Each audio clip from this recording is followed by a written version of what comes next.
Saudações, pessoal maravilhoso! Estamos aqui em mais uma aula do Roll the Dice, porque nós não vamos rolar os dados, nós vamos só rolar as pecinhas e as cartas. E hoje estou com ele aqui, como vocês já viram, o professor Ed. Olá a todos, hoje estou aqui para aprender mais um jogo aqui do Anderson. Então a primeira coisa que a gente gostaria de destacar é que esses jogos aqui, ó, só tem materiais recicláveis, então você pode fazer aí na sua casa com as suas condições materiais aqui, ó. Nós temos tampinhas, nós temos papel desenhado e muitos etcéteras aqui que poderão ser utilizados por vocês. Inclusive alguns desses arquivos eu vou enviar junto com as tarefas, então se alguém quiser, por exemplo, imprimir alguns materiais aqui eu vou enviar e aí vocês têm esse material com vocês. Relembrando aqui, o nosso objetivo de hoje, para além do objetivo geral da eletiva, que é focar na aprendizagem utilizando jogos de tabuleiro, é isso aqui, ó. Conhecer as diversas mecânicas que já foram abordadas em diferentes jogos de tabuleiro. E aí nós vamos compreender os diferentes funcionamentos que um jogo pode ter e como o tema e mecânica podem estar relacionados. Então aqui as nossas competências socioemocionais, precisa ter organização, precisa ter imaginação e precisa ter um pouco de interesse artístico para deixar as coisas um pouquinho bonitinhas. Mas vamos começar aqui com uma história muito louca. Pessoal, nós estamos observando aqui, eu passei o slide de spoiler para você. Quebrou a tela. Vamos lá de novo. Então, ó.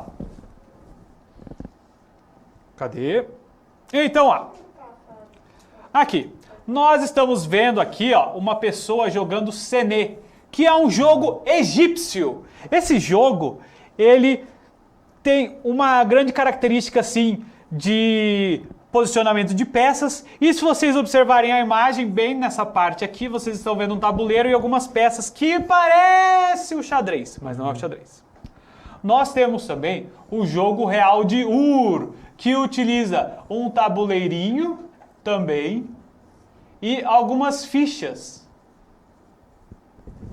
Esse jogo foi criado entre 2600 e 2400 antes de Cristo, nossa! Então a gente pode dizer que os jogos de tabuleiro são coisas extremamente antigas, não é uma coisa assim da modernidade, não. É muito antigo mesmo.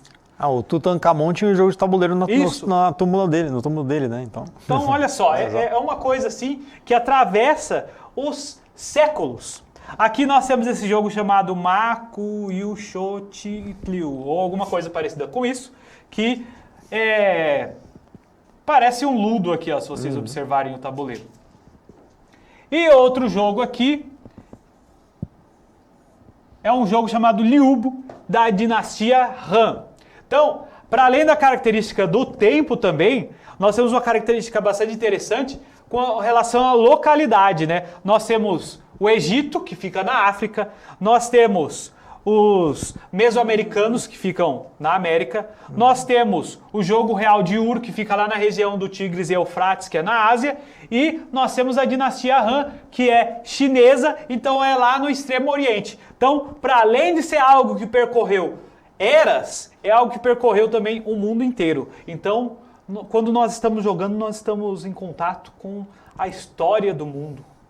Que bonito. A nossa ancestralidade, isso, né? Ó, resgatando e povos que não tiveram contato um com o outro e às vezes criam jogos parecidos, né, Anderson? Sim, então isso que é interessante, né? Essa questão da gente conseguir gerenciar os nossos pensamentos para a construção de um jogo e fazer isso ao mesmo tempo que outras pessoas estão pensando parecidos. Isso é incrível. Bom, agora nós vamos conhecer algumas mecânicas de jogo do tabuleiro e a primeira mecânica que a gente vai dar uma olhada é a alocação de trabalhadores. O que é a alocação de trabalhadores? Bom, essa mecânica está ligada a posicionar suas peças em locais no tabuleiro que lhe trarão algum benefício.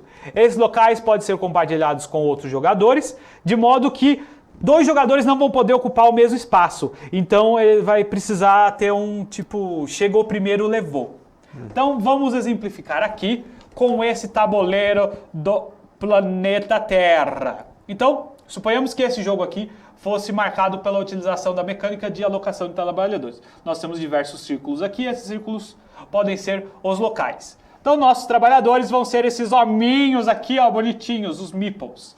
Então, suponhamos, eu quero fazer uma determinada ação, eu quero vir para esse lugar aqui.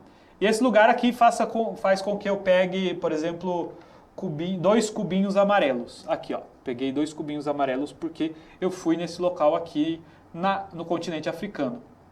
E o outro jogador, ele vem para o continente asiático e o continente asiático dá 2 cubinhos vermelhos. E o outro jogador veio aqui na América do Sul. A América do Sul não dá cubinhos, mas dá 3 cartas. Então, esse é basicamente o funcionamento da mecânica alocação de trabalhadores. Você vai para um lugar, esse lugar te dá uma possibilidade, algum benefício. Esse benefício vai estar ligado ao jogo, não que nem aqui. Então, suponhamos que o objetivo desse jogo aqui é ter... Quem tiver mais cubinhos ganha, só que as cartas valem 2 cubinhos cada. Pronto. Então, você tem todo um benefício de cada local. E, inclusive, por exemplo, vamos supor que o jogador vermelho gostaria de vir aqui no continente africano. Ele não pode, porque já tem alguém no continente africano. Ele, por exemplo, pode ir na Europa e a Europa dá 1 cubinho preto. Pronto. Então, seria esse um exemplo aqui da mecânica de alocação de trabalhadores. Professor Ed, só isso? Não, acho que tem mais, né? Tem mais mecânicas que podem ser utilizadas. Aí você está falando desse tipo tá falando da questão do mapa ou a questão dos cubos ou dos recursos? Não, seria os personagens vão para a região do mapa e cada região do mapa dá um benefício. Pegar cubinhos, pegar cartas. Você falou assim, me lembrou bastante o Catan, né? Isso, que você tem isso. no Catan, que é um jogo clássico aí, né? Inclusive, tem um pessoal aí que mandou pra gente, Anderson, que eles fizeram um Catan gigante na escola, né? E ficou bem bacana. Né? Então, mandem pra gente. Exatamente. Chamem a gente para jogar. Inclusive. Exatamente. Que vai colocando, aí tem lá ovelhinha, feno, pedra e por aí vai. Isso, exatamente. Então a gente vai colocando as nossas peças no tabuleiro e essas peças, dependendo do local que elas estão, vão gerar algum tipo de benefício. Tem outros? Tem. Tem a ação programada. Os jogadores fazem o planejamento das ações antes de executá-las, só que as condições da partida podem mudar, fazendo com que os jogadores tenham que se adaptar a eventuais mudanças. Então, seria o seguinte. Eu vou pegar os cubinhos aqui para representar as ações programadas. Então, cada cubinho aqui representa uma possibilidade de ação. Cada cor é um tipo de ação. Então, cubinho vermelho significa que eu vou colocar o personagem, o hominho vermelho, o meeple vermelho, em algum local. Então, vou colocar o hominho vermelho aqui. O cubinho amarelo quer dizer que eu vou colocar o hominho amarelo em alguma região. E aí eu escolho. Coloquei aqui. E o cubinho verde me dá a possibilidade de colocar o meeple verde em algum lugar. Vou colocar aqui. O cubinho cinza me permite tirar um cubinho, um outro personagem. Certo? Então eu planejo essas ações. Eu imagino que eu vou executar essas ações nessa ordem aqui. Colocar um cubinho, colocar um hominho, um meeple vermelho, colocar um hominho amarelo, colocar um hominho verde e depois tirar um dos hominhos. Só que pode acontecer, durante a execução dessas ações, pode acontecer de mudar as condições. Eu não tenho mais o hominho verde na hora de eu colocar o hominho verde. Então, esse é a ação programada. Você imagina que você vai executar essas ações antes que elas aconteçam e pode ser que as condições mudem depois. Tem a ver com sorte e revés isso aí, Anderson? Isso, tem um pouco a ver com sorte e revés, porque tem até um elemento que a gente chama de force sua sorte, né? Então, que você está contando com a sorte, você acha que é isso aqui que vai acontecer. Só que pode ser, suponhamos que esses bonequinhos aqui, eles sejam compartilhados. Então, você imagina que você vai primeiro esse, depois esse, depois esse, depois esse. E o outro jogador, ele também tem os cubinhos e ele faz em ordem diferente de você. Então, ele faz isso aqui, ó. Então, como que vai ser? Esse aqui, esse jogador, coloca o hominho vermelho. E esse outro jogador vai colocar o hominho verde. A minha vez, eu vou colocar o hominho amarelo. Coloquei. Agora, o jogador vai tirar um hominho. O que ele vai tirar? Ele vai tirar o amarelo. Agora, ele precisaria colocar o hominho verde, mas ele não tá. Eu já perdi minha ação. Esse jogador, como ele conseguiu tirar o hominho amarelo, ele vai colocar o hominho amarelo e ele não vai conseguir porque não vai conseguir colocar o vermelho. Então, seria basicamente isso, assim, de uma forma bem simplificada, que você escolhe o que você vai fazer de acordo anteriormente, e aí de acordo com as condições você vai poder ou não fazer aquilo que você programou que você vai fazer. O Ticket Ride seria mais ou menos essa mecânica, Anderson? Sim, e inclusive outro que tem isso é o X-Wing, que é um jogo de naves. Sim. Você tem as naves da série Star Wars, inclusive hoje é o dia do Star Wars. May the 4th be with you. E aí você escolhe qual direção sua nave vai ser direcionada, qual direção ela vai navegar.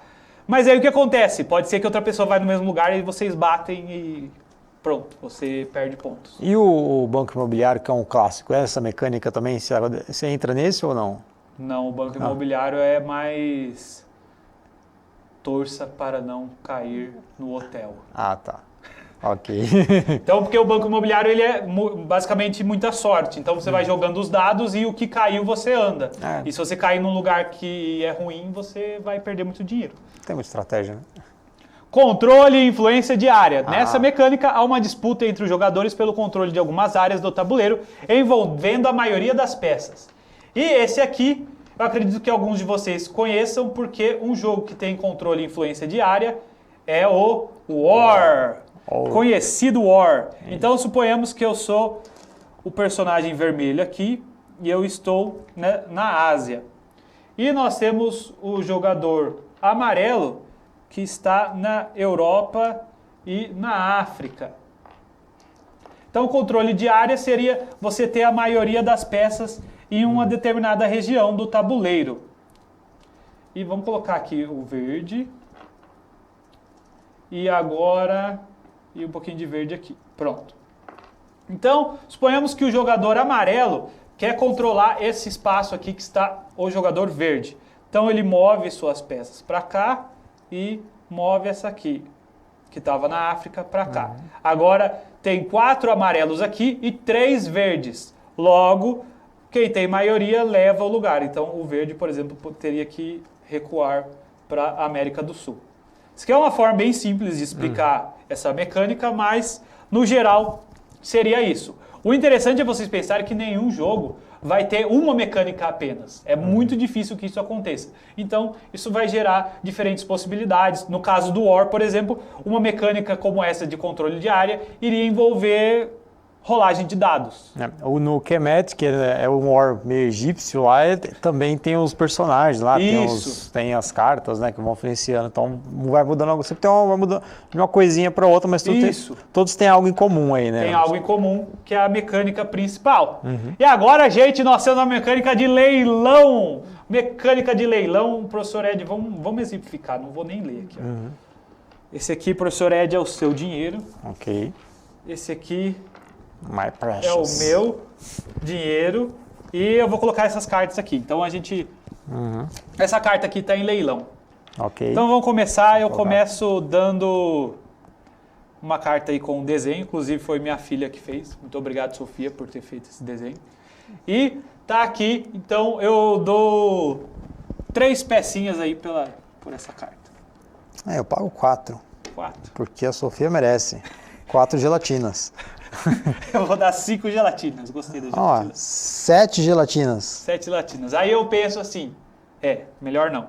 Aí eu recuo, o professor Ed paga 7 gelatinas e fica com a carta. Essa mecânica de leilão ela é interessante porque pode acontecer, agora a gente tem outro leilão de outra carta. E o professor Ed já gastou 7 gelatinas e eu não gastei nenhuma. Então a possibilidade de eu pegar essa carta agora é maior do que a dele de pegar a carta, certo? Tem até um jogo bastante interessante que chama Power Grid, em que nós controlamos indústrias de energia e temos que levar energia para as cidades. E a gente vai leiloando os tipos de indústria. Então a gente tem contato com usina de energia eólica, usina de energia hídrica, usina de energia solar, usina de energia via carvão e etc. E a gente vai comprando essas usinas através dessa mecânica do leilão. Só que o jogo é extenso. Então se a gente falar assim, eu vou dar... Vamos continuar com as gelatinas. Eu vou dar todas as minhas gelatinas nessa carta aqui. Aí o professor Ed com certeza vai falar, então pode levar. Mas aí depois vem outra carta e ele consegue comprar essa carta com 3 gelatinas, porque eu gastei todas as minhas.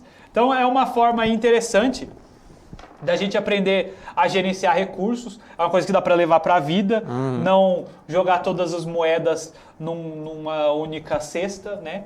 Então é algo que dá para levar para a vida. Olha lá, o Anderson ensinando educação financeira. Educação financeira para você não pode colocar tudo numa aplicação só, né? Isso, com certeza. E agora nós temos a mecânica de construção de baralho. Professor Ed, agora a gente vai jogar um jogo aqui que se chama Forme o Baralho Mais Bonito. Ok. Então é o seguinte, eu vou embaralhar essas cartas aqui. Nós começamos com 3 cartas cada um, não vi qual que é. Pode E ir lá? nós temos 3 cartas aqui, eu vou mostrar para vocês, colocar aqui.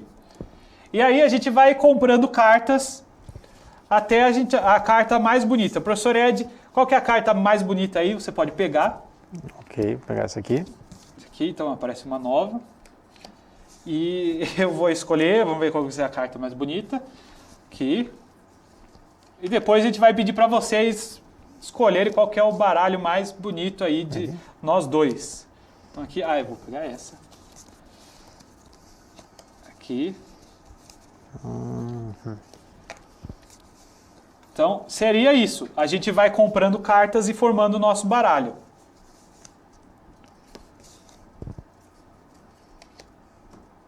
Então, às vezes vai ficar difícil, eu vou ter que escolher esse fóssil aqui.